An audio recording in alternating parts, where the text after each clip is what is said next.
Hello everyone, Shri IAS academy में आपका स्वागत है। जैसा कि आप जानते हैं कि श्री आईएएस एकेडमी ने लेट्स क्रैक प्रीलिम 2.0 नाम की सीरीज की शुरुआत की है। उसी दिशा में आगे बढ़ते हुए हमने कई सारी सब सीरीज की शुरुआत की थी।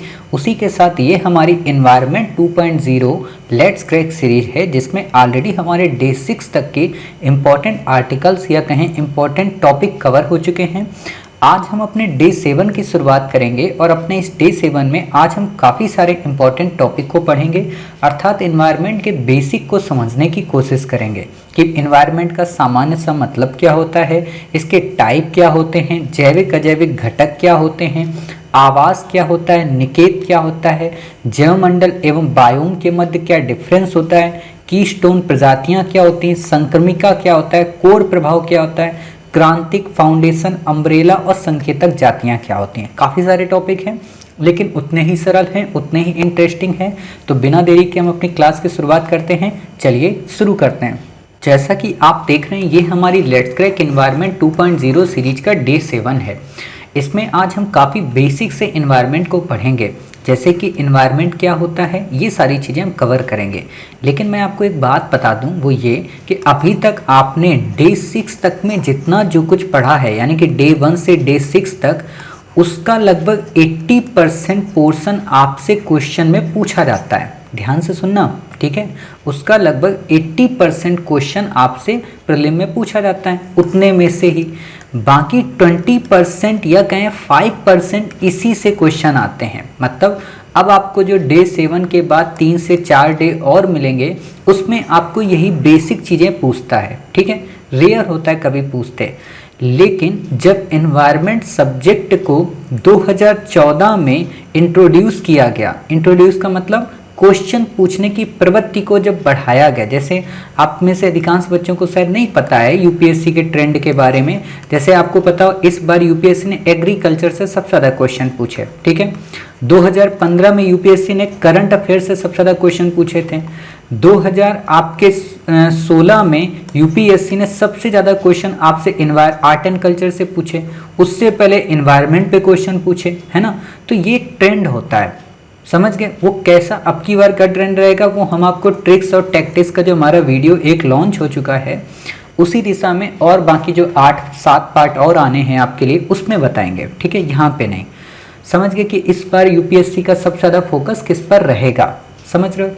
तो हमने कोशिश की कि अब आपको हम जो बेसिक है उसे पढ़ा दें, और जब बेसिक पढ़ा देंगे 3 से अपने अगले 4 पार्ट में, तो आपकी जो एनवायरनमेंट है वो पूरी तरह से कंप्लीट हो जाएगी यूपीएससी के प्रीलिम के लिए। मेंस के लिए जो एनवायरनमेंट होती है ना, वो आपको एडिटोरियल से ही कवर करना पड़ता है। 1-2 तथ्य आपको यहाँ से मिलेंगे बस। मेंस में ऐसा नहीं पूछेगा कि पर्यावरण का सामान्य परिचय देते हुए उसके प्रकारों को लिखिए और आवास और निकेत के मध्य अंतर बताइए, ऐसा नहीं पूछता है, ठीक है। तो इतनी बातें आपको याद रखनी है, समझ रहे हो। तो हम जितनी भी चीज़ें आपको बताएंगे, ये एक तरीके से आप में बस कॉन्सेप्ट डेवलप करेंगे एनवायरनमेंट को लेकर। क्वेश्चन आपसे पूछेगा बहुत रेयर है, ठीक है, लेकिन फिर भी आपको कवर करना है। क्यों कवर करना है? क्योंकि इसका 20% पोर्शन जरूर आता है। कई बार डायरेक्टली क्वेश्चन पूछ देता है कीस्टोन प्रजातियां क्या हैं, कई बार क्वेश्चन पूछ देता है आवास और निकेत के मध्य क्या डिफरेंस है, कई बार क्वेश्चन पूछ देता है इकोटोन क्या है, यानी कि संक्रमिका क्या है, ठीक है। कई बार आपसे क्वेश्चन पूछ देता है एज इफेक्ट क्या है, कोर प्रभाव क्या है। तो ये सारी चीज़ें आपको पता होनी चाहिए, ठीक है। तो उसी नज़र के हिसाब से या उसी के अनुरूप आप पढ़िए। बाकी ज़्यादा इस पर मगजमारी और जरा सा भी अपना मौलिक ज्ञान बिल्कुल भी मत लगाइएगा, ठीक है। तो बिना देरी के हम अपनी क्लास की शुरुआत करते हैं। तो देखते हैं हमारा जो मतलब मैं तो ऐसे पढ़ा रहा हूँ जैसे करंट अफेयर्स पढ़ा रहा हूँ, ठीक है। तो एनवायरनमेंट के बारे में समझते हैं, ठीक है। पहला दिमाग में आप में से जो भी बच्चे पहली बार पढ़ रहे हैं, उनके दिमाग में आता होगा कि सर ये एनवायरनमेंट का मतलब क्या होता है, या कहें कि पर्यावरण का मतलब क्या होता है, ठीक है। तो देखो, पर्या जो वर्ण है ये 2 शब्दों से मिलकर बना है। एक तो मतलब है इसका पर्य और दूसरा मतलब है इसका आवरण, ठीक है।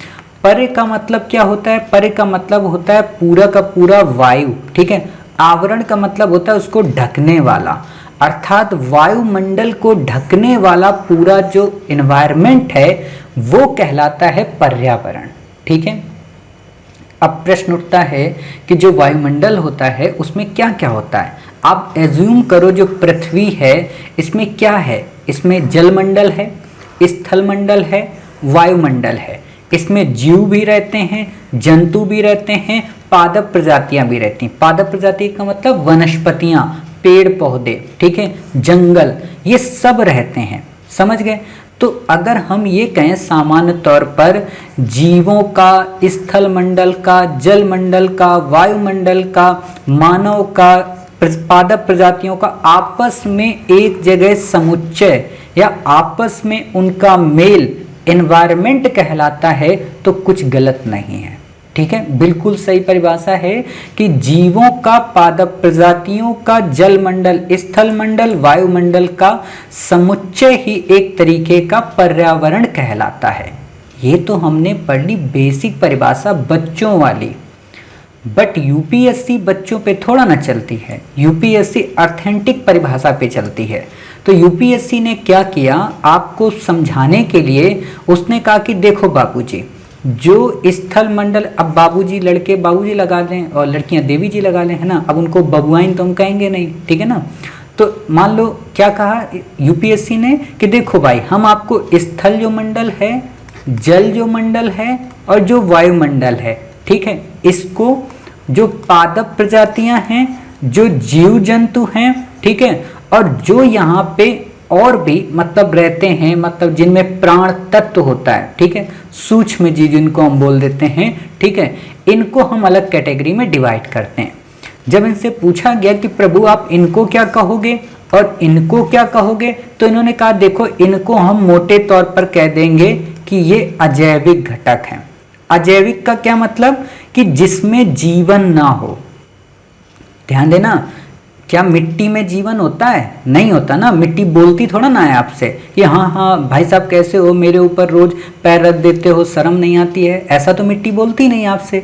जल आपसे ये तो कहता नहीं ए भाई क्यों पी रहे हो मुझे, ऐसा तो जल कहता नहीं। जब आप सांस लेते हो तो वायु कहती है अरे भाई कुछ तो रहम करो, ऐसा बोलती है? बिल्कुल नहीं बोलती आपसे ना।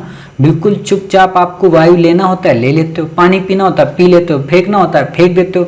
मिट्टी में सुबह उठते हैं। अब मतलब दुर्भाग्य हमारे देश का क्या पूरी दुनिया का, जिस मिट्टी के ऊपर रोज हम खड़े होते हैं, जिस मिट्टी से हमें अन्न मिलता है, ठीक है, उसी मिट्टी के पैर छूने में हमें शर्म आती है। ठीक है, कि धरती माता है, धरती के हम पैर नहीं छुएंगे। क्यों नहीं छुएंगे? क्योंकि हमारे यहाँ रीति रिवाज नहीं है, परंपरा नहीं है। अरे भाई, जिसमें रोज पोटी करते हो, जिसमें रोज खाते पीते हो, जो आपको हर एक चीज के लिए मतलब आपको मजबूत बनाती है, उसी के अगर आप पैर नहीं छूते हो, उसी का अगर आप वंदन नहीं करते हो, ठीक है, तो गलत बात है ना। धरती हमारी माता है। आप लोगों ने कभी सुना होगा, बचपन में हम लोग गाना गाते थे विद्यालय में, चंदन है इस देश की माटी, तपोभूमि हर ग्राम है, हर बाला देवी की प्रतिमा, बच्चा बच्चा राम है, जहाँ सिंह बन गए खिलौने, गाय जहाँ माँ प्यारी है। समझ रहे हो? तो वो स्थल है। क्लियर? तो इसीलिए इसको कहा जाता है इसमें जीव नहीं होता, इसमें जीवन नहीं होता, तो इन्होंने इसको नाम दे दिया अजैविक घटक। अब अगर आपसे क्वेश्चन सामान्य तौर पर पूछे कि अजैविक घटक में क्या क्या शामिल होता है, तो आप बता देंगे स्थल मंडल, जल मंडल, ठीक है, वायुमंडल, ठीक, और आपका कुछ भी नहीं। तो इतनी चीजें आपकी शामिल होती हैं अजैविक घटक में। अब कहोगे सर अजैविक तो हो गया, जैविक का भी बता देते हैं। तो जैविक कहते हैं पादप को, जीवों को और सूक्ष्म जीवों को, इन तीनों को मिला दें तो हम इसे कहते हैं जैविक घटक। ठीक है, अब अगर हम ये आपसे कहें कि नई परिभाषा एनवायरनमेंट की ऑथेंटिक क्या हुई, जैविक और अजैविक घटकों का मिश्रण। ठीक है, यानी कि इनका समुच्चय, इनका आपस में मेल, और साथ ही जिस एनवायरनमेंट में ये पाए जाते हैं उसके सम्मिलित रूप को हम कहते हैं पर्यावरण। यूपीएससी ने आपसे सामान्य एक परिभाषा पूछी थी 2014 के समथिंग कि आप ये बताइए पर्यावरण से क्या आशय है। जैविक एवं अजैविक घटकों का समुच्चय, नंबर 2 केवल जैविक घटकों का समुच्चय, केवल अजैविक घटकों का समुच्चय, या जैविक अजैविक व वो वातावरण जिसमें वो निवास करते हैं। तो लास्ट परिभाषा आपकी ज्यादा ऑथेंटिक है। इतनी बातें क्लियर हो गई? उम्मीद है कि आपको इतनी बातें समझ में आ गई होंगी। ठीक है, अब जब इतनी बातें आपको समझ में आ गई तब अब आपके मन में आता होगा सर थोड़ा सा आगे और बढ़ लेते, अब बहुत देर हो गई यहाँ पे टिके इन्वायरमेंट कर रहे हो उतनी देर से। तो ठीक है, हम यहाँ पे आपको एक बार पढ़ के फिर से बता देते हैं ताकि आपको दिक्कत ना आए। पर्यावरण का आशय जैविक एवं अजैविक घटकों एवं उनके आसपास के वातावरण के सम्मिलित रूप से है जो पृथ्वी पर जीवन के आधार को संभव बनाता है। ये तो आपको पता चल गया, ठीक है। तो इतनी बातें क्लियर हुई। अब यहाँ पे देख लेते हैं क्या कि पर्यावरण सामान्य तौर पर क्या होता है। पर्यावरण होता है सभी जैविक और अजैविक अवयवों का सम्मिश्रण, ठीक है। अगर एक लाइन में आपसे कोई पूछे तो आप बता दोगे कि सभी जैविक एवं अजैविक अवयवों का मिश्रण। अब प्रश्न उठता है कि पर्यावरण के घटक या प्रकार या जैविक और अजैविक घटक कौन होते हैं, तो इनको हम आपको बता देते हैं, ठीक है। हालांकि बता ही दिया बट फिर भी एक बार रिवाइज करा दें। जैविक को ही भौतिक पर्यावरण कहते हैं, ठीक है। अगर आपको अजैविक को ही भौतिक पर्यावरण कहते हैं। अगर आपको अजैविक न दिया हो और आपको केवल भौतिक पर्यावरण दिया हो तो आप ये कहना कि ठीक है साहब ये भौतिक पर्यावरण ही काफ़ी है, ठीक है। तो इतनी बातें आपकी क्लियर हो गई। चलिए, जब इतनी बातें आपकी क्लियर हो गई तब बात आती है जैविक पर्यावरण की, ठीक है। तो अब हम क्या करते हैं, इन टाइप्स को देख लेते हैं। ऑलरेडी मैंने आपको बता दिया है, तो आप ध्यान से देखिए। अजैविक या भौतिक पर्यावरण में क्या शामिल है, स्थल मंडल, वायुमंडल और जल मंडल। क्लियर, इससे ज़्यादा आपको यहाँ पे याद नहीं रखना है। जैविक पर्यावरण में क्या शामिल है, सूक्ष्म जीव, जंतु पर्यावरण और वनस्पति। वनस्पति को ही यहाँ पे आपको दे देगा पादप प्रजातियां, ठीक है। जंतु को ही आपको दे देगा यहाँ पे मानव के बारे में, ठीक है, या प्रजातियों के बारे में। सूक्ष्म जीव तो सूक्ष्म जीव होते हैं। सूक्ष्म जीव का मतलब जैसे वायरस, ठीक है, छोटे छोटे जो हमारी आंखों से दिखते नहीं है ना, उनको कहते हैं सूक्ष्म जीव। क्लियर, इतनी बातें अगर आपकी क्लियर हो गई हो तो अब हम आगे बढ़ें। एक शब्द आपको और मिलता है, क्या, वो शब्द है बायोम।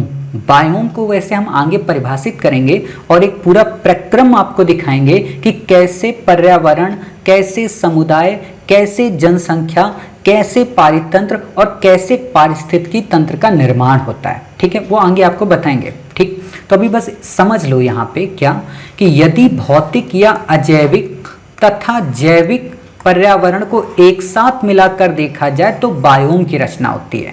मोटे तौर पर अगर हम ये कहें तो अगर पर्यावरण और बायोम को एक जगह इक्वल कर दें तो दोनों इक्वल ही होता है, मतलब ज़्यादा इसमें डिफरेंस नहीं होता।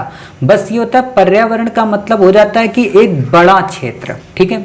बायोम का मतलब होता है उस पर्यावरण में छोटे छोटे इन्वायरमेंट वाले क्षेत्र, ठीक है।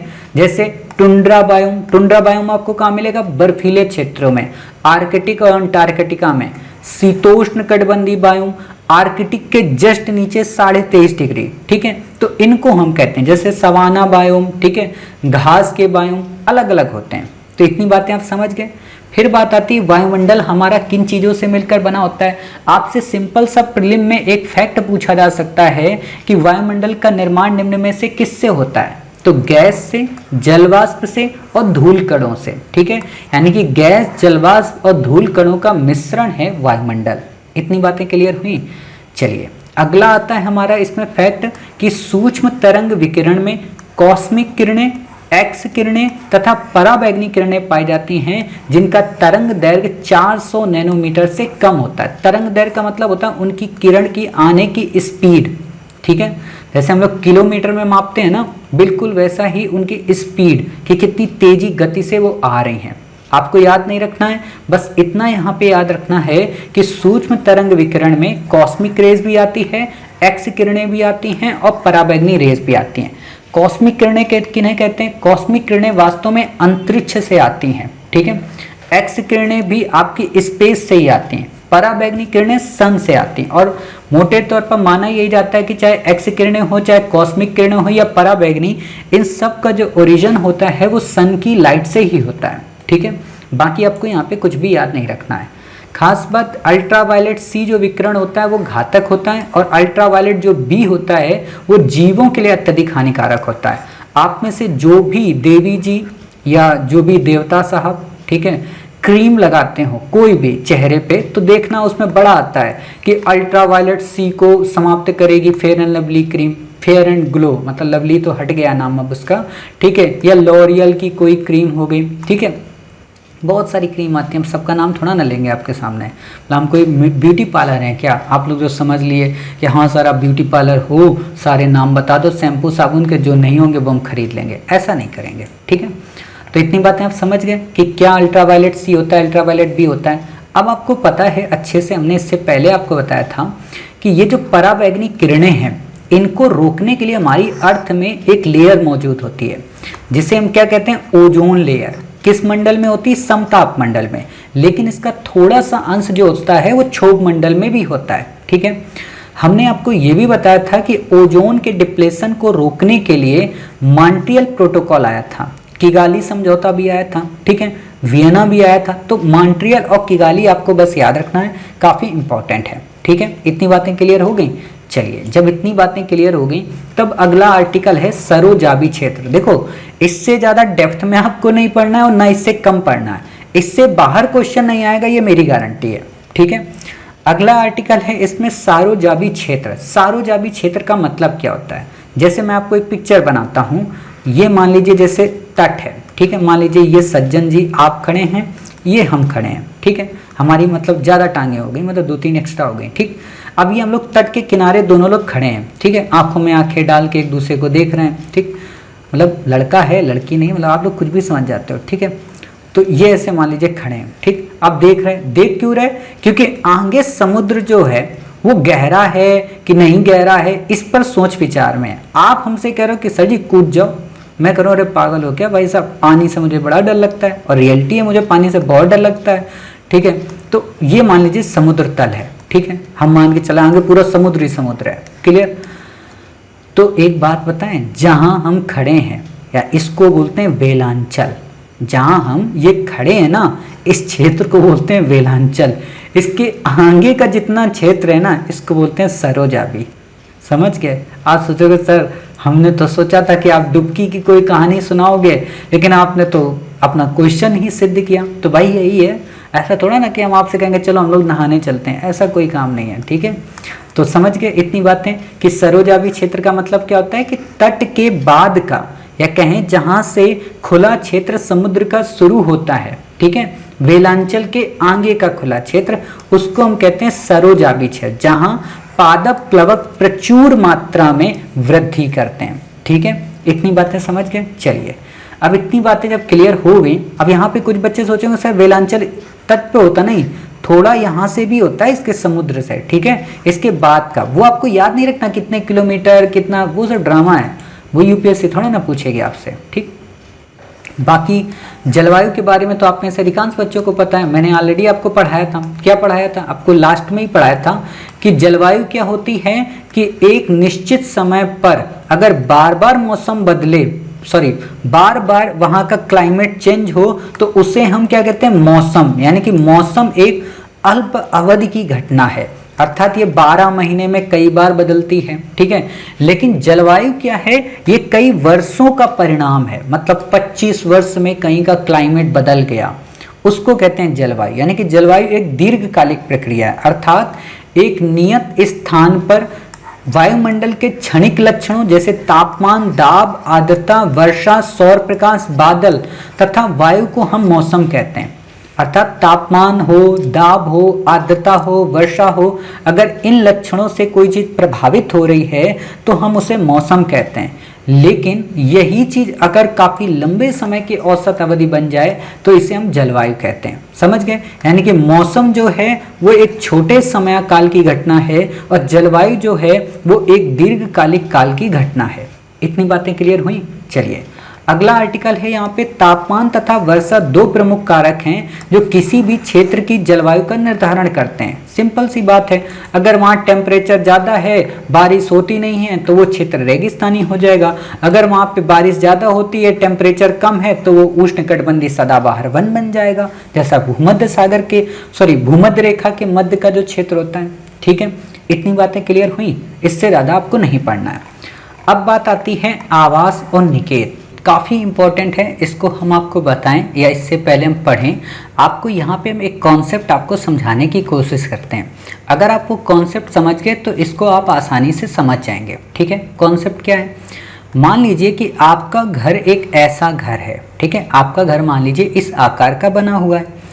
आपके इस घर में ये आपका मेन दरवाजा है, ठीक है, ये आपका डाइनिंग रूम है, ठीक है, यहाँ पे आपका किचन है और यहाँ पे आपका एक रूम है, ये इसका कमरा, यहाँ पे आपके भाई का एक रूम है और ये आपके मम्मी पापा का रूम है, उनका ये कमरा, ठीक है।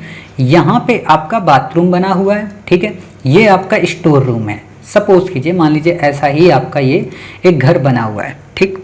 अब इस घर में हुआ क्या कि इस टोटल हम पूरे व्यू को क्या कह सकते हैं कि ये हमारा आवास है। आप जब भी कोई आपसे पूछता है तो क्या आप ये बताते हो कि हाँ एक गली आएगी, उस गली में एक घर होगा, उस घर के अंदर जाना, उसके किनारे एक छोटा सा कमरा होगा, वो मेरा आवास है? नहीं ना, आप यही कहते हो ना, ये मेरा होम नंबर है या मेरा हाउस नंबर है। क्लियर? तो हाउस हो या होम हो, ये कहलाता है आपका आवास, ठीक है। लेकिन इस हाउस में जो छोटे छोटे कंपार्टमेंट जो बने हुए हैं, मतलब आपका जैसे ये कमरा है, आपके भाई साहब का ये कमरा है या आपकी सिस्टर का ये कमरा है, तो ये जो कमरा हुआ, ठीक है, इन कमरों को कहते हैं हम निकेत।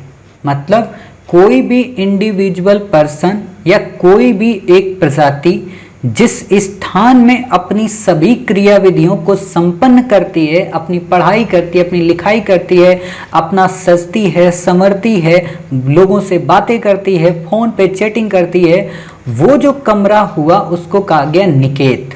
क्लियर? इतनी बातें क्लियर हो गई। अर्थात अब मैं अगर आपसे ये कहूँ कि एक आवास में कई सारे निकेत होंगे तो आप समझ गए ना, हाँ साहब कई सारे निकेत हो जाएंगे, क्योंकि ये मम्मी पापा का कमरा, ये मेरा, ये इनका, ठीक है, ये बाथरूम हो गया, ये डाइनिंग रूम। तो मतलब एक आवास में कई सारे निकेत होते हैं, ना कि एक निकेत में कई सारे आवास। ठीक है, यही चीज़ें आपको बस यहाँ समझनी थी, और यही अगर आप समझ गए तो बाकी आपको पूरा का पूरा कॉन्सेप्ट और परिभाषा अच्छे से समझ में आ जाएगी। तो देखिए, आवास तथा निकेत क्या होता है? वह स्थान जहाँ जीव निवास करते हैं आवास कहलाता है। सिंपल सी बात है, जहाँ जीव निवास कर रहे हैं सबके सब, वो आवास कहलाए। निकेत के द्वारा हमें किसी प्रजाति की पारिस्थितिक तंत्र में स्थान का पता चलता है, कि मतलब कोई व्यक्ति या कहें कोई जीव कहाँ पर है। जैसे मान लो अगर ये घर पे जब बात होती है ना, मान लो आप लोग सब लोग डाइनिंग रूम में बैठे हो, पता चला भाई गायब है, तो पिताजी पूछेंगे ना भाई कहाँ है, तो आप क्या कहते हो? अपने कमरे में होगा। तो अपने कमरे में क्या मतलब कि उसके स्थान का पता चल रहा है, कहाँ पर होगा? अपने कमरे में। तो वो क्या हुआ? निकेत उसका। ठीक है, इतनी बात है। अब घर में ये मत कहने लगना कि पापा आ जाएं और आपसे पूछें कि बहन कहाँ है, तो कह देना अपने निकेत में। तो पापा थोड़ी देर कहेंगे ज़्यादा एनवायरनमेंट पढ़ लिया क्या, फिर देखना वो आपको क्या बनाएंगे। ठीक है ना, IUCN के लायक रहोगे फिर आप, IUCN में क्रिटिकली इंडेंजर्ड। क्लियर? चलिए अब देखिए, एक प्रजाति को जीवित रहने के लिए जिन जैविक, भौतिक तथा रासायनिक कारकों की जरूरत होती है उन्हें हम सम्मिलित रूप से निकेत कहते हैं। अब यहाँ पे एक अंतर देखना, मैंने आपको पहले भी बताया कि जैविक, अजैविक और रासायनिक कारक जब आपस में मिलते हैं तो क्या बनाते हैं? वो एक तरीके का एनवायरनमेंट। लेकिन उसमें क्या होता है? उसमें कई सारे जीव होते हैं, कई सारी प्रजातियां होती हैं, कई सारे उसमें आपके समुदाय होते हैं। ठीक है, तब जाकर वो बनता है, तो उसको हम कहते हैं पर्यावरण। लेकिन इसमें केवल इंडिविजुअल एक ही स्पीसीज है या कहें एक ही प्रजाति है, तो इसलिए हम कहते हैं ये हुआ निकेत। ठीक है, मतलब बहुत ही सूक्ष्म क्षेत्र है पर्यावरण का। ठीक है, अगला आता है आवास। आवास, एक आवास में कई निकेत हो सकते हैं, ये मैंने ऑलरेडी आपको बता दिया, तो इसमें सोचने वाली बात ही नहीं है। ठीक, अब इसमें अगला आर्टिकल है जैव मंडल एवं बायोम क्या होता है। इन दोनों को हम आपको पढ़ाएं, इससे पहले हम आपको एक डायग्राम आपको बताना चाहते हैं, ये डायग्राम। ठीक है, इसके कॉन्सेप्ट को हम क्लियर कर दें, फिर आप अपने आप ये मान कर चलिए लगभग 100% एनवायरनमेंट के विकास क्रम को आप समझ जाएंगे। ठीक है, तो इसको कवर कराने के लिए, या कहें कि इस टॉपिक को कवर कराने के लिए हम आपके लिए इसमें बायोलॉजी के एक कॉन्सेप्ट को लेंगे। ठीक है, ताकि आपका वो टॉपिक पूरी तरह से समझ एक विकसित कर सके। ठीक है, वो टॉपिक क्या है? वो टॉपिक ये है सिंपल सा, जैसे आपको पता होगा कि एक मेल और एक फीमेल जब आपस में इंटरेक्ट करते हैं तो एक बेबी को जन्म देते हैं। ठीक है, इतनी बातें समझ गए। प्रश्न उठता है कि आखिरकार बेबी का जन्म होता कैसे है। ठीक है, तो मेल जो होता है उस मेल से एक स्पर्म होता है, वो फीमेल की बॉडी में इंसर्ट होता है। अब वो स्पर्म कई सारे होते हैं, लाखों की तादाद में होते हैं, लेकिन वो आपस में लड़ झगड़ के केवल एक ही बचता है जो सबसे स्ट्रांग होता है। ठीक है, तो जो सबसे स्ट्रांग एक स्पर्म बचता है उसको हम कहते हैं अणु। समझना, ठीक है, उसको कहते हैं अणु। वही जब स्पर्म थोड़ा सा विकसित होने लगता है, उसमें जब पहला अंग का प्रस्फुटन होता है तो उसे हम कहते हैं कोशिका। ठीक है, उसी कोशिका के साथ जब और भी कई सारे अंग उस स्पर्म में क्रिएट होने लगते हैं, मतलब हाथ पैर छोटे छोटे बनने लगते हैं, तो उसको हम कहते हैं कोशिकाओं का समूह।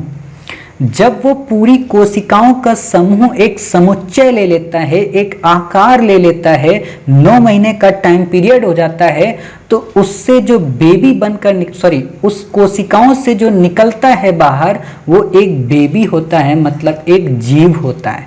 ठीक है, देखो ये केवल मानव में नहीं है, ये जानवरों में भी है। ठीक है, जानवरों का जो रिप्रोडक्टिव सिस्टम होता है, प्रजनन करने की जो क्षमता होती है या प्रजनन की जो उनकी क्रिया होती है, उसमें भी यही होता है। ठीक है, अब बात अलग है कि कोई अंडा देता है फिर उसको सेता है, ठीक है, या कोई डायरेक्ट बच्चे को जन्म देता है। क्लियर? तो यही चीज है कि अणु से कोशिका बनी, कोशिका से कोशिका के समूह बने, और कोशिका के समूह से बना एक जीव। अब तो ये एक बार एक स्पर्म गया था, ठीक है, एक बचा था। कईयों को आपने देखा होगा कि एक साथ 2 बेबी को जन्म देते हैं, कई 3 को देते हैं, कई 4 को देते हैं। ठीक है, 2 तक तो मैंने देखे हैं अपनी लाइफ में। मोहल्ले में ही मेरे 2 तो मतलब हैं, मतलब मोहल्ले में मेरे बहुत सारे बच्चे हैं। ठीक है, तो अधिकांश के 2 ही 2 हुए थे। तो हालांकि अब तो योगी आदित्यनाथ जी हों या जितनी भी सरकारें हैं वो सब तो आ गई हैं जनसंख्या पे। ठीक है, राजस्थान में तो ऑलरेडी आपको पता होना चाहिए ये चीज़ें हैं। ठीक, खैर उसकी बात छोड़ते हैं। झारखंड हरियाणा में भी ये चीज इशू आया है। तो जो ये जीव बने, तो मान लीजिए 2 आ गए, आज मान लीजिए उनके 2 आ गए, अगली बार फिर उनके स्पर्म गया तो फिर 2 आ गए, तो धीरे धीरे क्या हुआ, 2-2 करके 4 हो गए, 4 से 8 हो गए। ये तो हुआ एक मेल फीमेल का, ऐसे कई सारे मेल फीमेल होंगे। ठीक है, अब वो सब मिलके क्या बना दिए, एक तरीके की जनसंख्या।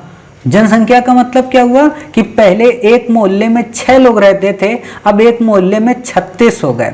अब ये 36 जो लोग हो गए, तो अगर एक ही जाति के हैं, अब यहाँ पे थोड़ा जातिवाद पे आ जाओ। ठीक, अगर एक ही जाति के हैं तो वो बना लिए अपनी एक कम्युनिटी, मतलब अपना एक समुदाय। ठीक है, अब एक ही जाति के हैं तो उन्होंने बना ली अपनी कम्युनिटी या अपना समुदाय। समझ गए?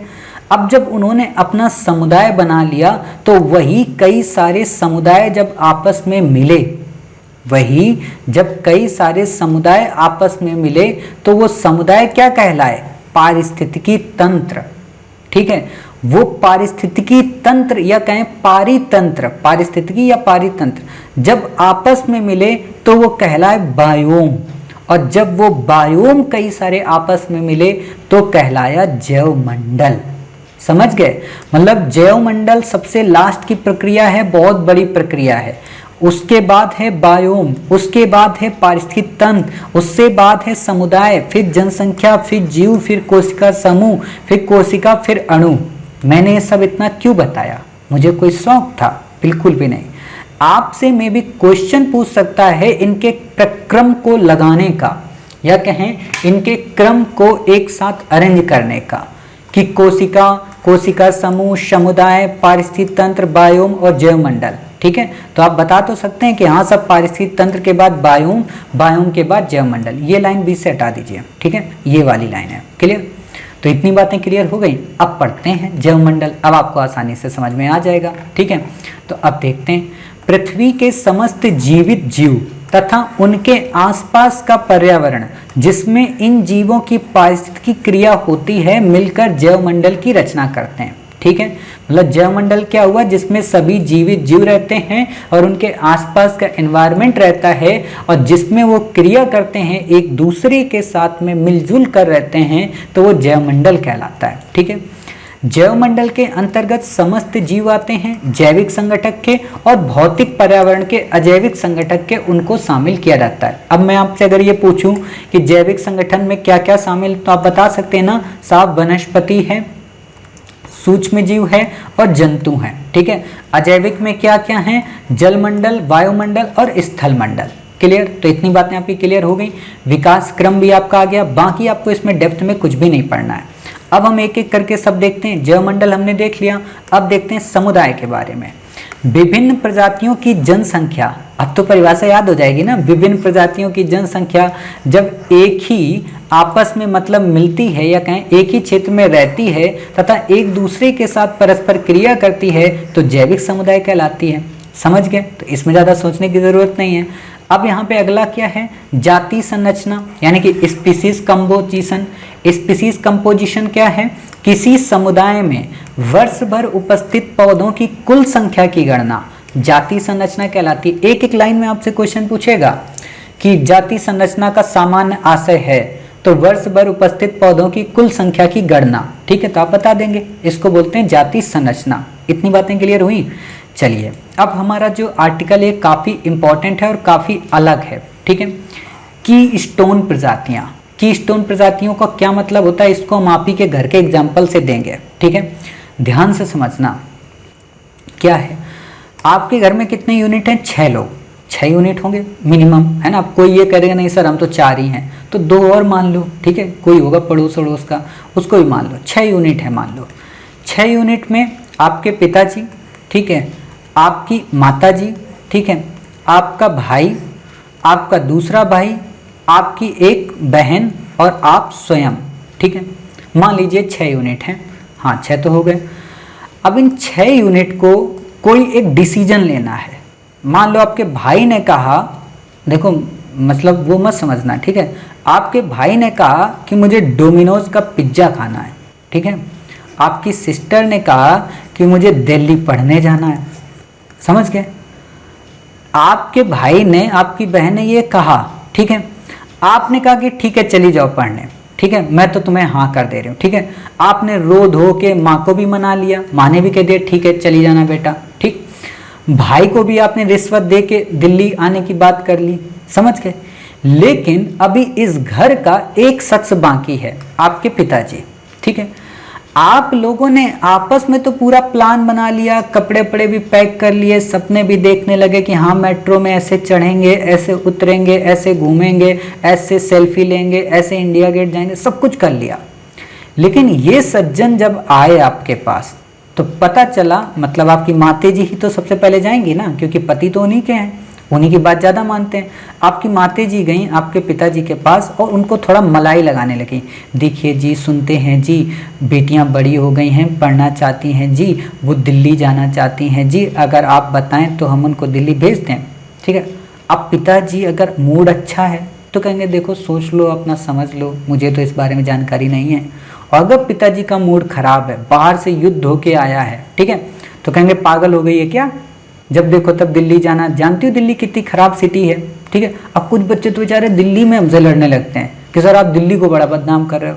भाई दिल्ली को बदनाम नहीं कर रहा, मैं बता रहा हूँ। ठीक है, देश की राजधानी है, वहाँ जाना बहुत कम लोगों को नसीब हो पाता है। ठीक है, इन्होंने मना कर दिया कि देखो भाई सिक्योरिटी रीजन बहुत खराब दिल्ली है, आप वहाँ मत भेजिए। ठीक है, मतलब क्या, आप 5 के 5 लोगों ने एक यूनिटी बना के एक प्रस्ताव पास किया, लेकिन वो प्रस्ताव पास नहीं हो पाया क्योंकि एक इंसान ने मना कर दिया। अर्थात इस पूरी की पूरी कम्युनिटी पे कोई एक ऐसी प्रजाति है जो हो या ना हो, या जिसके होने और ना होने से पूरी की पूरी कम्युनिटी पर इम्पैक्ट पड़ता है, वही कहलाती है की स्टोन प्रजाति।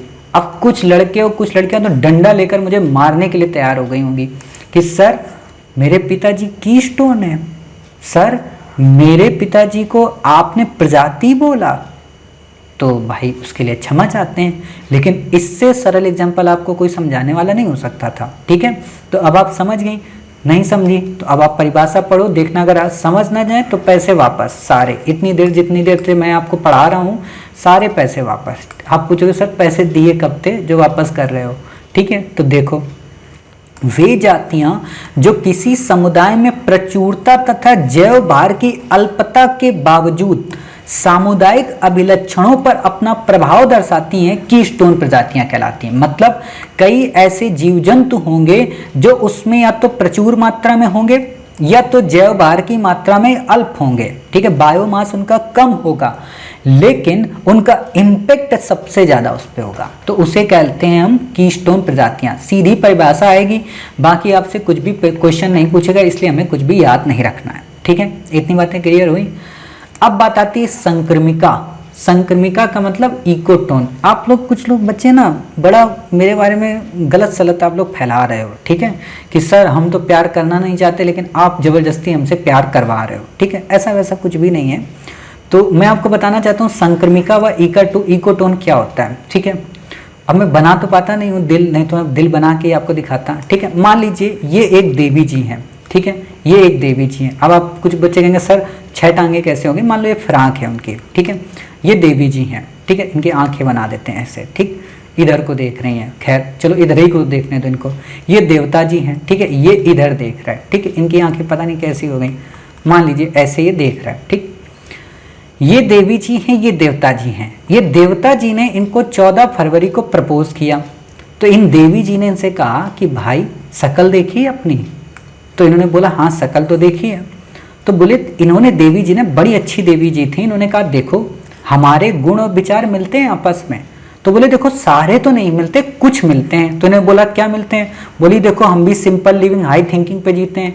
देवता बोले हम भी देखो सिंपल लिविंग हाई थिंकिंग पे जीते हैं।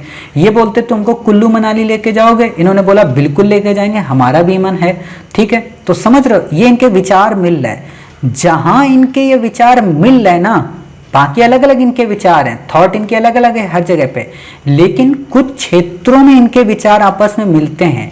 जहां आपस में मिलते हैं उसी को कहते हैं इकोटोन।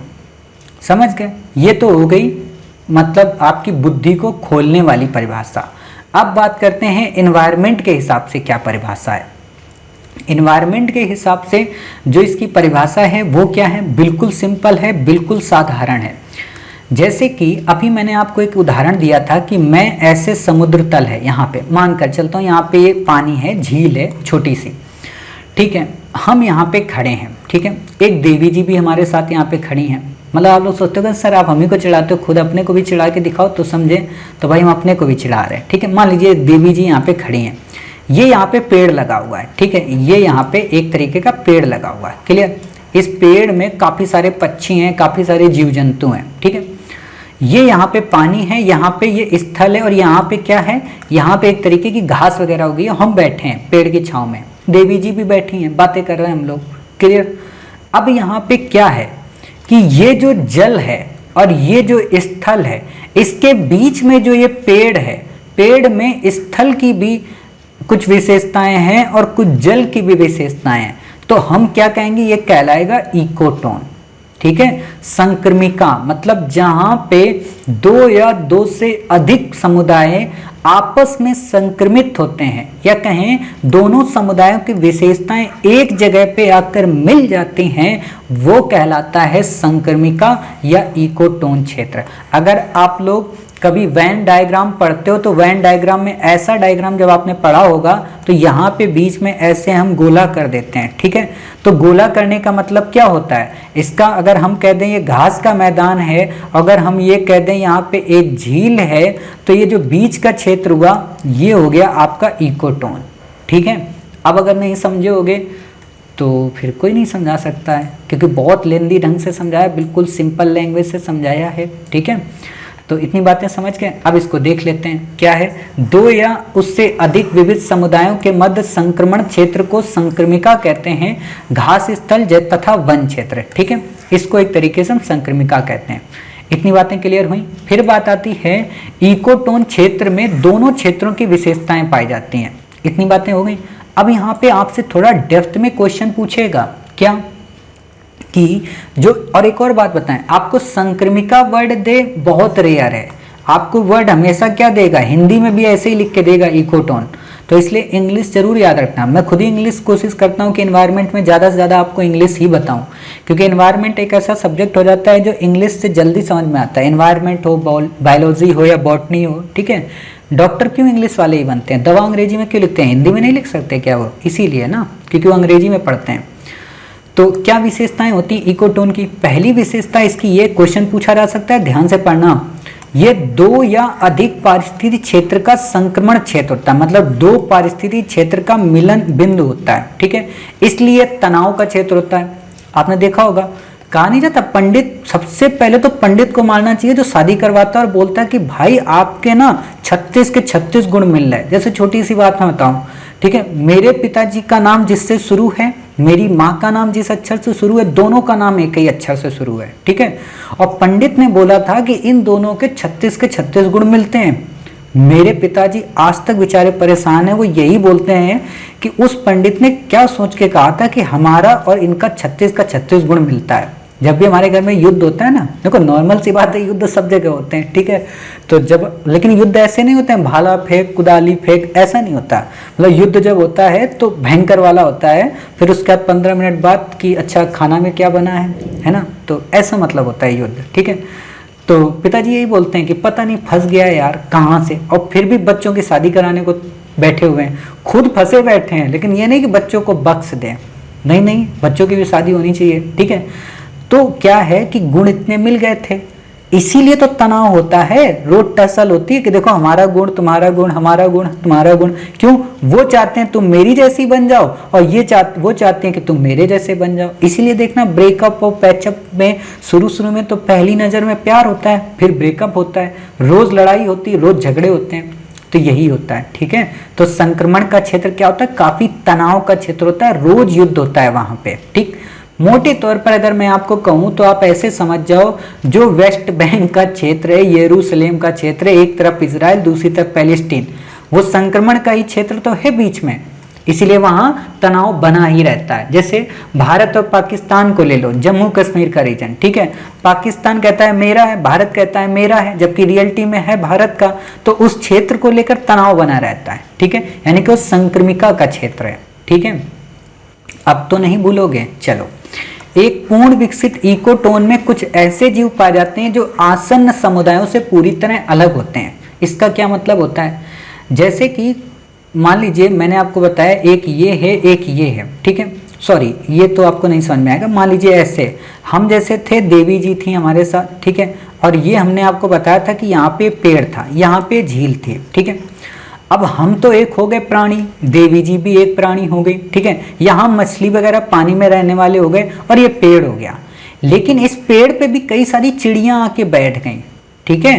तो वो क्या हुई, ना तो वो हमारी प्रजाति के हुए, भाई हम तो उड़ नहीं सकते ना, और ना ही वो पानी में तैरने वाली हुई, वो उड़ने वाली हुई, मतलब जो इनसे अलग हो गई। अर्थात हो सकता है कि जो इकोटोन हो उसमें कुछ ऐसी प्रजातियां हो जो ना इनसे मैच करती हो और ना इनसे मैच करती हो। मोटे तौर पर जैसे छोटी सी बात हम आपको बताएं, आपका जब रिश्ता तय होता है, शादी विवाह की बातें तैयार हो जाती हैं, गुण भी मिल जाते हैं, तो लड़की के तरफ वाले कुछ ऐसे लोग होते हैं जो नहीं चाहते हैं, लड़के की तरफ वाले कुछ ऐसे होते हैं जो बेचारे लड़की वालों को परेशान करते रहते हैं, अरे दहेज में इतना कम क्यों दिया, हमारी बन्नों तो आई थी तो उनको इतना मिला था, तुमने इतना दिया, तुम्हारे पापा ऐसे हैं।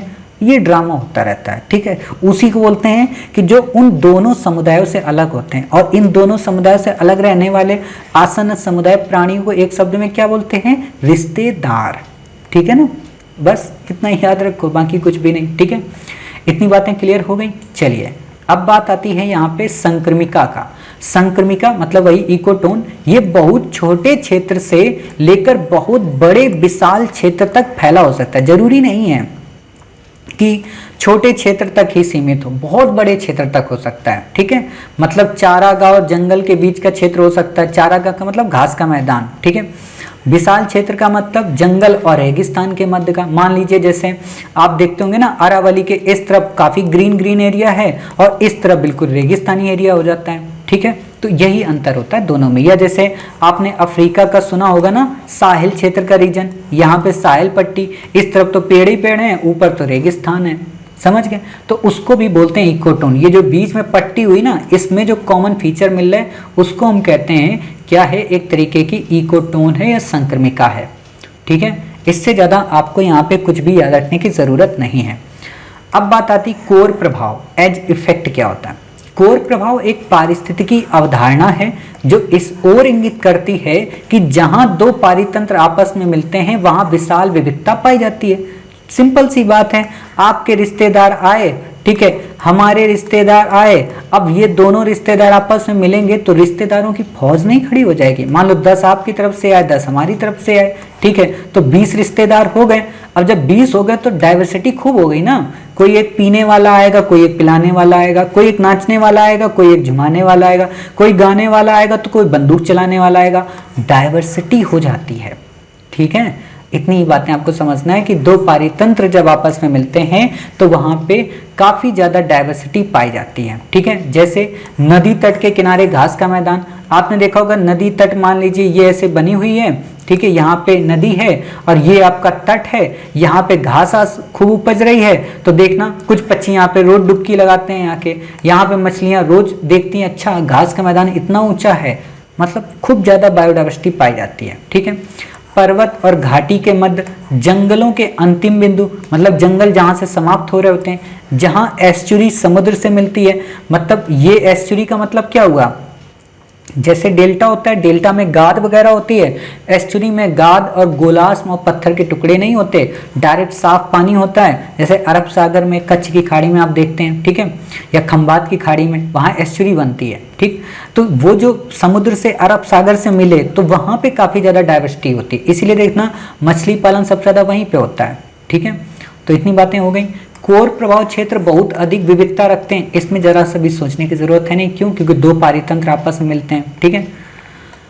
तो ये हो गया। अब बात आती है बायोम की। बायोम क्या होता है। बायोम पौधों व प्राणियों का एक समुदाय है, ध्यान देना, पौधों का एवं प्राणियों का एक समुदाय है। मतलब क्या, ये जनसंख्या के बाद का बड़ा पीरियड है, मतलब पारिस्थितिकी तंत्र से छोटा चीज है, ठीक है, जो एक बड़े भौगोलिक क्षेत्र में पाया जाता है। क्लियर, जो एक बड़े भौगोलिक क्षेत्र में पाया जाता है, यानी कि जैव मंडल से ये छोटा होता है, ठीक है।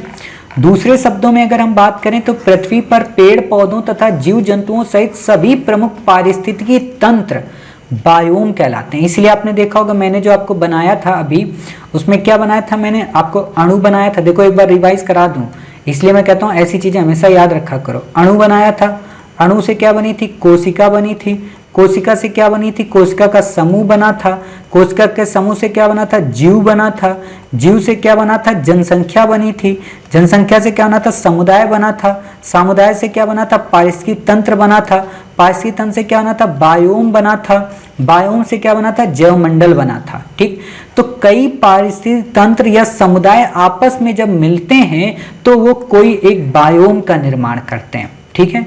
बायोम के अंतर्गत प्राय स्थलीय भाग के समग्र पादप, यानी कि स्थल पर रहने वाले जितने भी पादप हैं वो तथा प्राणी समुदायों को शामिल किया जाता है, ठीक है।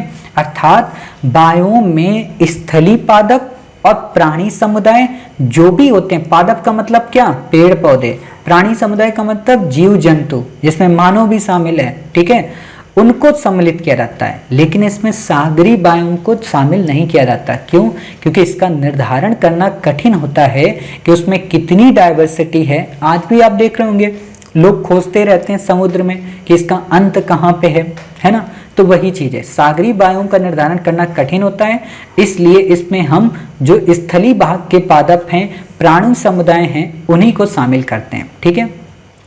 खास बात क्या है, यद्यपि बायोम में पौधे व जंतु दोनों को सम्मिलित करते हैं, लेकिन फिर भी हरे पौधे ही इसमें काफी ज्यादा प्रमुख होते हैं, क्योंकि इनका जो सकल बायोमास है वो जंतुओं की तुलना में अधिक होता है। इसका क्या मतलब होता है, इसका मतलब ये होता है जैसे जंतु होते हैं, ठीक है, जंतु जब मर जाते हैं तो उनकी बॉडी से अगर आप पानी निकाल दो, निचोड़ दो, ब्लड को निचोड़ दो, ठीक है, तो सूखी हड्डी बचते हैं, उनका जो बायोमास होता है, उनका जो वेट होता है काफी कम होता है, ठीक है, मतलब अगर उनको पूरी तरह से निचोड़ दें हम, जैसे आपने देखा होगा 1 किलो का जब मुर्गा लोग खरीदते हैं, ठीक है, उसके पंख हटा दिए, उसकी टांगे हटा दी, सब कुछ हटा दिए, तो बेचारा 250 ग्राम के आसपास, 500 ग्राम के आसपास बचता है। ठीक है, बिल्कुल वैसा ही मान लो इसके पुर्जे हटा दिए गए, ऊपर से बाल खोपड़ी सब हटा दी गई, जो खाई नहीं जा सकती, केवल पेट निकाला गया। आप सोचोगे सर हद होती है, मतलब इतना ज़्यादा बायोमास आप कैसे निकाल रहे हो हमारा, ठीक है ना। तो वही बात है, पेड़ पौधों में ऐसा होता नहीं, आप कितना भी उसको छांट पीट लो। ठीक है, तो इतनी बातें क्लियर हो गई।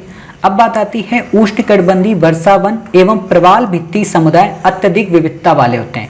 मैं जब आपको पढ़ाता हूँ उष्णकटिबंधीय वर्षावन विविधता वाले क्यों होते हैं, क्योंकि ये हमारी अर्थ होती है, ऊपर कर्क रेखा होती है, बीच में क्या होती है विषुवत रेखा, भूमध्य रेखा, नीचे मकर रेखा। इस पे सन की रेस सबसे ज्यादा पड़ती है, तो पानी यहाँ पे सबसे ज्यादा हीट होता है। सबसे ज्यादा हीट होगा तो सबसे ज्यादा वर्षा होगी, जिसे संवहनी वर्षा कहते हैं। सबसे ज्यादा वर्षा होगी तो सबसे ज्यादा पेड़ पौधे होंगे, सबसे ज्यादा पेड़ पौधे होंगे तो सबसे ज्यादा जीव जंतु रहेंगे, सबसे ज्यादा जीव जंतु रहेंगे तो विविधता सबसे ज्यादा रहेगी। ठीक है, ऐसा ही प्रवाल भित्ति के समय होता है। मरुस्थल में बहुत कम मिलती है, ज्वार नदमुख में अपेक्षाकृत कम होती। ज्वार नदमुख का मतलब क्या होता है, जहां पे ज्वार आते रहते हैं, नदियों का जो मुख होता है ना, अब बार बार वहां आएगा तो कौन सा जीव रह पाएगा भाई। कोई मान लो आपसे मैं कहूँ कि मुंबई के तट के किनारे अपना मकान बनाओ, नहीं बना सकते ना, लहरों में डूब जाएंगे, रोड के उस तरफ बनाएंगे। ठीक है, तो इतनी बातें क्लियर हुई, बस इससे ज़्यादा आपको यहाँ पे कुछ भी क्लियर कॉन्सेप्ट नहीं करना था। ठीक है, आप में से हो सकता है कुछ बच्चों को क्या यहाँ पे कोई कन्फ्यूजन आई नहीं आई होगी, है ना। सकल बायोमास जंतुओं की तुलना में अधिक होता है, मतलब आपसे यहाँ पे बस इतना याद रखना है कि हाँ, हरे जो पौधे होते हैं उनकी बायों में भूमिका प्रमुख होती है अपेक्षाकृत जीव जंतुओं के। ठीक है, इतनी बातें आपको याद रखनी है। ठीक, अब बात आती क्रांतिक कड़ी जातियाँ। क्रांतिक कड़ी जातियाँ क्या होती हैं, यह अन्य जातियों की भोजन व्यवस्था, परागण, बीजों तथा फलों के परिक्षेपण में महत्वपूर्ण भूमिका निभाती हैं। परागण का मतलब क्या होता है, परागण का मतलब होता है कि पौधों का प्रजनन करना। ठीक है, उनके एक तरीके की प्रोसेस है। ठीक, जब आप लोग बॉटनी पढ़ते हैं तो वहां पे आपको परागण की क्रिया, पुंकेसरण, है ना, ये सारी चीजें आप लोग पढ़ते होंगे। खैर वो मैं बताने वाला नहीं हूँ यहाँ पे। तो क्रांतिक कड़ी जातियां क्या हैं, अन्य जातियों की भोजन व्यवस्था, परागण, बीजों तथा फलों के परिक्षेपण में महत्वपूर्ण भूमिका निभाती हैं। जैसे आपकी मम्मी इस समय, ठीक है, आप सबकी सब जातियां हो, खाना वो बना के बेचारी लाती हैं, लो बेटा खा लो। ठीक है, बीज आपके लिए लाती हैं, मतलब कि हाँ ये देखो तुम्हारा नहाने वाला पानी हमने गर्म कर दिया, कपड़े तुम्हारे धो दिए, बहुत सारे काम कर देती हैं। ठीक है, तो वो हुई एक तरीके की क्रांतिक कड़ी जातियाँ। आपको अगर सर हद होती है, अभी तो हमारे पिताजी को आपने कीस्टोन बनाया था और माता जी को आप क्रांतिक कड़ी जातियाँ बना रहे हो, तो भाई क्या करें, पर्यावरण है, सभी लोग रहते हैं, हम भी तो अपने आप को बनाए थे बहुत कुछ। ठीक है, चलिए अगला आता है फाउंडेशन प्रजाति। ठीक है, हम लोग हमेशा पढ़ते हैं ना फाउंडेशन बैच। ठीक, तो क्या होती है, अन्य प्रजातियों के निर्माण व संरक्षण में मुख्य भूमिका निभाती है फाउंडेशन। मतलब कि ये अगर प्रजातियां नहीं होंगी तो दूसरी प्रजातियां काम नहीं कर पाएंगी। ठीक है, इससे ज़्यादा आपको नहीं पढ़ना है। फिर बात आती है अम्ब्रेला प्रजाति। अम्ब्रेला का मतलब क्या होता है, कई बार आप हमेशा सुनते हो ना अम्ब्रेला स्कीम, अम्ब्रेला स्कीम। तो अम्ब्रेला का मतलब होता है छाता। ठीक है, छाता जानते हो क्या होता है, ऐसे इतना बड़ा छाता होता है ना, ऊपर एक डंडी होती है। ठीक, इसमें कई सारे ऐसे तार होते हैं। ठीक है, तार होते हैं, ऐसे छाता मान लीजिए बन जाता है। अब इसके नीचे जो कई सारे तार है ना, इनका मतलब है कि इसके नीचे कई सारी और सब स्कीम है। ठीक, या कहें कि अम्ब्रेला प्रजाति का मतलब हुआ इस बड़ी अम्ब्रेला प्रजाति के अंतर्गत ही कई छोटी छोटी प्रजातियां भी अपना निवास बनाए हुए हैं। समझ गए, जैसे आपका घर होगा, ठीक है, महल होगा आपका घर खूब बड़ा, आपके घर के बाहर कोई एक ठेले की दुकान लगा लेता है, कोई एक चाय की टपरी लगा लेता है, रोड रिक्शा वाले आते जाते रहते हैं। ठीक है, कोई कुछ बेचने आ जाता है, तो उसको क्या मतलब हुआ, उसका मतलब हुआ आप अम्ब्रेला हो और आपके नीचे छोटे छोटे लोग अपना जीवन यापन कर रहे हैं। ठीक है, इतनी बातें क्लियर हो गई। चलिए देखो, इन्वायरमेंट में जितना मौलिक आप एग्जाम्पल से पढ़ोगे ना, इन्वायरमेंट उतनी ईजी लगेगी, और जितना इन्वायरमेंट के हिसाब से पढ़ोगे उतनी ही टफ लगेगी। आप लोगों ने कितनी बार भी एनसीईआरटी पढ़ी होगी इन्वायरमेंट को लेकर, लेकिन झेली नहीं होगी, मुझे पता है। ठीक है ना, क्योंकि कई सारे बच्चे ये कंप्लेन करते हैं, सर इन्वायरमेंट नहीं समझ में आ रही है। और अब आप पढ़िएगा आपको कितने अच्छे से समझ में आएगी कि हाँ हाँ सर ये तो था। ठीक है, तो इसको पढ़ लेते हैं। विस्तृत परास, परास का मतलब आयतन, उसका क्षेत्र। विस्तृत परास वाली प्रजाति होती हैं जिस पर अन्य प्रजातियां निर्भर करती हैं। मैंने आपको बताया छाते पे अन्य निर्भर करती हैं। ये बहुत हद तक कीस्टोन प्रजाति की तरह होती है। कीस्टोन का मतलब जो सूक्ष्म मात्रा में हो, कम हो, जिनका जैव भार सीमित हो या ज्यादा हो, उस पर डिपेंड करता है, लेकिन उनका इम्पैक्ट बहुत होता है। अगर वो नहीं होती तो इम्पैक्ट ज्यादा पड़ता है। ठीक है, तरह होती हैं जो कि सामान्यतः उच्च कशेरुकी व विशाल काया वाली होती हैं। उच्च कशेरुकी का मतलब क्या होता है? जिनमें रीढ़ की हड्डी होती है। अकशेरुकी का मतलब जिनमें रीढ़ की हड्डी नहीं होती है। ठीक है, जैसे मानव। विशाल काया का मतलब विशाल शरीर वाली, जैसे मान लो आप हो गए, बड़े शरीर के हो ना। अब कछुआ तो आपके सामने बेचारा छोटा सा हुआ ना। ठीक है, तो ऐसे समझो। फिर बात आती है संकेतक प्रजाति। ये हमारा लास्ट आर्टिकल है। संकेतक का क्या मतलब होता है? संकेत देना, इंडिकेट करना। किस चीज को इंडिकेट करना? एनवायरनमेंट में लॉस हो रहा है, प्रॉफिट हो रहा। मतलब जैसे छोटी सी बात है, आप हमेशा देखते होंगे जब समुद्र में ऑक्सीजन कम हो जाती है तो कई सारी व्हेल मरने लगती हैं, या उसमें कोई केमिकल कंपाउंड डाल दिया जाता है तो मरने लगती हैं। या आप लोगों को शायद नहीं पता है, कुछ लोग मूर्ख होते हैं, उनको पता तो होता नहीं है।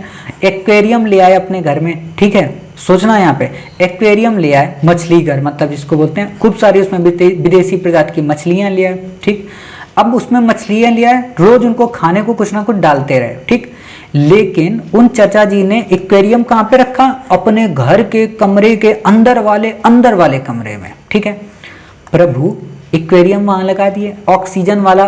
कुछ लोग तो लगाते भी हैं, कुछ लोग नहीं लगाते। मान लो जिन्होंने नहीं लगाया, छोटा सा ही पॉट एक बना दिया, इतना बड़ा गमला का। ठीक है, छोटा सा इतने बड़े बर्तन में उन्होंने रख दिया। अब आपका जो कमरा है, अगर वहां पे ऑक्सीजन कम हुई, पानी अगर आपने उसका रोज नहीं बदला, तो मछली तो मरेगी ही ना। लोग सोचते हैं बताओ कल तो हमने इसको खाना दिया था, बेचारी मर क्यों गई? इसलिए मर गई ना क्योंकि आप पानी रोज उसका नहीं बदलते हो। पानी में तो लिमिटेड ही ऑक्सीजन होता है, समझो। और रोज नई नई मछलियां ला रहे हो, वो बेचारी आपस में लड़ लड़ के मर जाएंगी। तो ये चीजें ध्यान रखना। अगर ये चीज होता है तो हम इससे क्या पता कर पाते हैं कि एनवायरनमेंट में ऑक्सीजन कम हो रही। ऐसी ही कुछ प्रजातियां इस दुनिया में मौजूद हैं जो हमें बार बार इंडिकेट करती हैं कि एनवायरनमेंट क्या है। जैसे कोरल रीफ्स। ठीक है, कोरल ब्लीचिंग आप हमेशा सुनते होंगे ना, प्रवाल प्रस्फुटन। तो वो जब होता है तो लगता है कि हाँ सच में एनवायरनमेंट काफी तेजी से चेंज हो रहा है। ठीक है, तो देख लेते हैं इनको क्या क्या है। संकेतक प्रजातियां किसी एक पौधा या जंतु की प्रजाति से जो पर्यावरण परिवर्तन के लिए बहुत संवेदनशील होती है। मतलब अगर जरा सा एनवायरनमेंट चेंज हुआ तुरंत छींकें आने लगी। जैसे आपको पता होना चाहिए, आप लोग जब दिल्ली आए होंगे, अरे दिल्ली नाम नहीं लेते हैं, बच्चे नाराज हो जाते हैं। ठीक है, मान लो आप हरियाणा आए होंगे। ठीक है, या बेंगलोर गए होंगे, साउथ इंडिया कभी गए होंगे। ठीक है, अब साउथ इंडिया आप गए, आपको खाना है आटे की रोटी, वहां मिलता है सब कुछ मैदे का आइटम या चावल का सब कुछ। ठीक है, तो आपका एनवायरनमेंट चेंज हुआ, आप बीमार हो गए। या कुछ बच्चे जब बाहर जाते हैं शहरों में पढ़ने तो 3-4 दिन टिफिन खाए बीमार हो गए। तो क्यों बीमार हो गए? क्योंकि आप पर्यावरण के प्रति उतने संवेदनशील नहीं थे और आप बता देते कि भाई साहब दिल्ली का क्लाइमेट हमारे गाँव के क्लाइमेट से खराब है। ठीक, यह प्रजाति पारिस्थितिकी तंत्र की हानि से तुरंत प्रभावित होती है। ठीक है, जैसे आप पढ़ते होगे ना हमेशा प्लैंकटन वगैरह को आप लोग पढ़ते होगे। ठीक है, तो वही है, इससे ज़्यादा आपको यहाँ पे याद नहीं रखना है। ठीक, तो उम्मीद है आज आपने काफ़ी बेसिक कॉन्सेप्ट ही नहीं पढ़े बल्कि बहुत कुछ अपने घर से रिलेटेड होकर पढ़ा। अब आपको चीज़ें याद रहेंगी, आप कभी नहीं भूलोगे कीस्टोन प्रजाति कौन होता है, क्रांतिक कड़ी जातियाँ कौन होती हैं, आवास कौन होते हैं, निकेत कौन होते हैं, भूले हो? नहीं भूले होगे। कैसे अणु से कोशिका बनती है, कोशिका से कैसे समूह बनता है, समूह से कैसे जीव बनता है, जीव से कैसे जनसंख्या, जनसंख्या से कैसे समुदाय, समुदाय से कैसे पारिस्थितिकी तंत्र, पारिस्थितिकी तंत्र से कैसे बायोम, बायोम से कैसे जैवमंडल, सब कुछ आपको पता है। ठीक है, तो उम्मीद है इतनी बातें आप समझ गए। अब हम अपने नेक्स्ट पार्ट में अपना टॉपिक पारिस्थितिकी तंत्र के बारे में पढ़ेंगे डिटेल में। अभी तो सामान्य परिचय दिया है ना आपको एनवायरनमेंट का, अभी और डिटेल में चीज़ें पढ़ेंगे। ठीक है, और फिर जब ये टॉपिक कवर हो जाएगा तब हम पढ़ेंगे बायोडाइवर्सिटी, जैव विविधता क्या होती है। ठीक है, उसमें अल्फा, बीटा, गामा सब पढ़ेंगे, ठीक है। तो अगले आने वाले 3-4 पार्ट इंपॉर्टेंट हैं, उनको देख लीजिए, काफ़ी अच्छे हैं, आपकी पूरी इन्वायरमेंट कवर हो जाएगी। आप जितनी भी बुकलेट जानते हैं, इंडिया के टॉप मोस्ट एजुकेटेड जो बेहतरीन से बेहतरीन बुक हैं, चाहे वो शंकर IAS जी की बुक हो, ठीक है, चाहे दृष्टि IAS जी की बुक हो, काफ़ी अच्छी बुक हैं, ठीक है। हम उन सब को यहाँ पे मिक्सअप कर दे रहे हैं, ठीक है। लेकिन अगर आप पढ़ना चाहते हैं तो मार्केट से खरीदें, बहुत ही बेहतरीन बुक है। शंकर IAS हिंदी में आती नहीं है, दृष्टि की आती है, तो दृष्टि की बुक आप पढ़ सकते हैं। बहुत ही अच्छी और बहुत ही सहज भाषा में बहुत ही अच्छे तरीके से अपडेट डायग्राम हिंदी इंग्लिश को मिक्स करते हुए बनाई गई है, ठीक है। तो उम्मीद है आप हमारी बातें समझ गए। इसकी PDF ऑलरेडी हमने टेलीग्राम पर शेयर कर दी है। तो मिलते हैं नेक्स्ट पार्ट में, तब तक अपना ख्याल रखिए, स्वस्थ रहिए। जय हिंद, जय भारत।